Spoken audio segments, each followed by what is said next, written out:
Hello, welcome back to another Theory Thursday. Today we're looking at an important concept with all instruments, except for maybe if you're a piano player. Because today we're looking at how to tune. What does it mean? How is it measured? And I say maybe not if you're a piano player, because a lot of piano players who are just performers don't tune pianos. It's a very specific profession.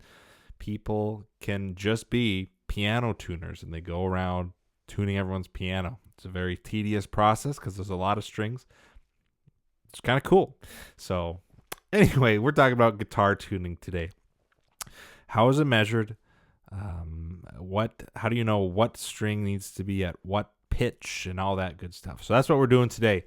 No tie on today. As you can see, I'm wearing my Timex Easy Reader on with the gold band. And that's it. So, without further ado, how to tune. Let's go.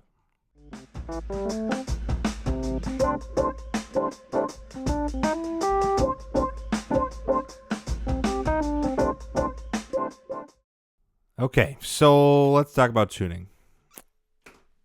The basics. You know, there's some things at the top of the headstock here called tuning pegs. These things. You know you can twist them and it changes the pitch of the strings. But how does it work? Why does it work? Basically what's going on is if you take a look at this, the string is wrapped around this post, and when you turn one of the tuning pegs, it wraps or unwraps the string, changing the pitch of it. So you're like, John, why does that work? What are you talking about? Think about it like this. You take a piece of wire or string or something you can stretch. The tighter that you can stretch that, pull it apart.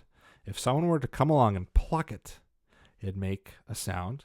And if you were to give it a little bit of lessen the grip, loosen it a little bit, and the same person tried to pluck it again, the pitch would be lower. Okay, it's the difference of that's pitch. Okay, where you're at on the that's pitch. Anyway, loosening and tightening something will raise or lower the pitch. So the tighter that the string is on the guitar, so if you wind that string up and make it tighter, the pitch is going to go up. And if you loosen it, the pitch is going to go down. Okay, so that's the basic mechanics of how tuning works on the guitar. You're tightening it and loosening it. So how are things measured? How do you know when you've hit the right pitch when you're tuning your guitar? This thing called hertz. And no, not like hurt, like you hurt me, but hertz as in Hertz. Hertz. This is a unit of measurement we use to measure pitch and frequency. Okay, now in music we say pitch, but in the scientific community and everywhere else we say frequency. Because the human ear perceives frequency as its pitch. Okay, now think about that. The human ear perceives frequency as its pitch. So what does that mean? Well, let's talk about how we're measuring this. E, the low E on your guitar, right? The one closest to your face when you're playing guitar, that low E, the thickest string, when you pluck that, that is what we call an E2, and we'll get into that in just a sec, but that is vibrating at 82 hertz. That's 82 hertz.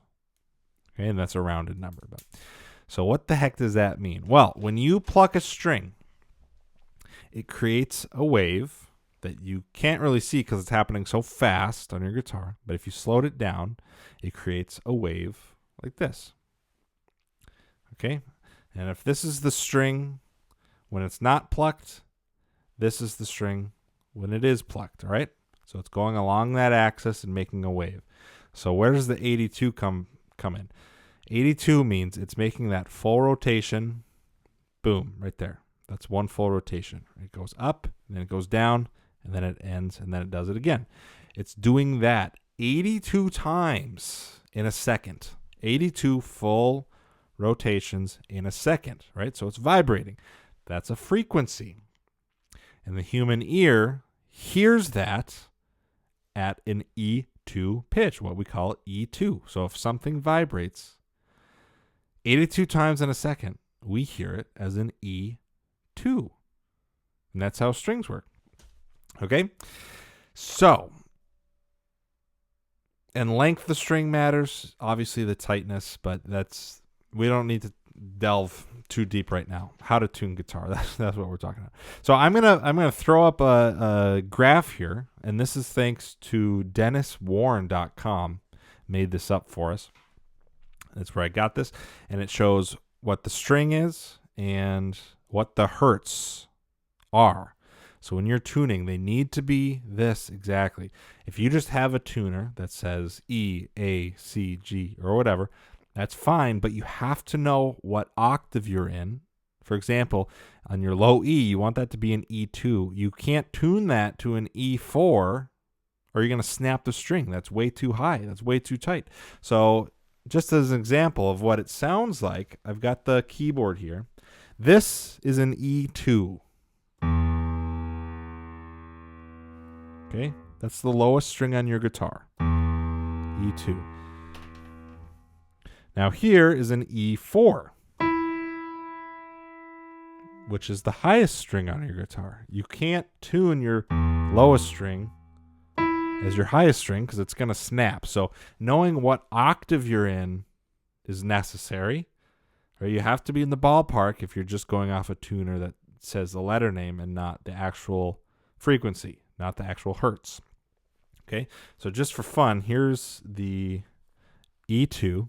The next string is your A string, which is an A2 at 110 hertz. Next string is your D string, which is a D3 at around 147. Next would be a G3 around 196. And then your B3 around 247. And finally, your top string E4 around 330.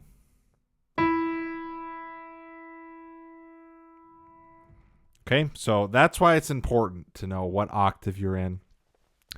But even easier if you have a tuner that tells you what frequency or hertz you're playing. That's the easiest, because then you can just have a diagram that says, oh, well, this string is supposed to be 82 hertz, and it's easy peasy. So, and here's a little fun fact. Humans can hear sounds ranging from 20 hertz to 16,000 hertz. So what that means is 20 hertz is a very, very low sound. 16,000 is very, very high. This changes and is unique to each person, and it changes with age. Your range gets smaller as your hearing gets damaged or just with age. So that's just a little fun fact. 20 hertz to 16,000 hertz. Now, other animals can hear different frequency ranges, and that's why they have things like dog whistles. And so you blow a whistle and the human ear can't hear anything, but your dog can hear it, so they know what's going on, and he can hear that sound. It's just a very interesting concept to me. And we take it for granted almost, and it's as if think about it like this: we can only see so many colors as a human, right? The human eye can only see so many colors on the spectrum. And we can't imagine things outside of that spectrum, right? Because we see what we see, and that's it. Hearing is the same thing. It's that wild. It's like we can't even comprehend what it might sound like, and what something would look like if it wasn't in our, viewable spectrum. So it's a cool concept. But anyway, hertz, frequency. That's what you need to take away from this. The chart should be up again. Take a look at this, save it, do whatever you need to, write it down. But E2, 82 hertz, A2 around 110 hertz, D3 147, G3 196, B3 247, and E4 330 hertz. And that should do you well. That should get you by. Okay? So know what octave you're in, know what hertz you're trying to achieve when you are tuning, and you'll be just fine. You do no more breaking strings or anything like that. Okay, I think that's enough info for today. So hopefully you learned something, and we'll see you for the next one.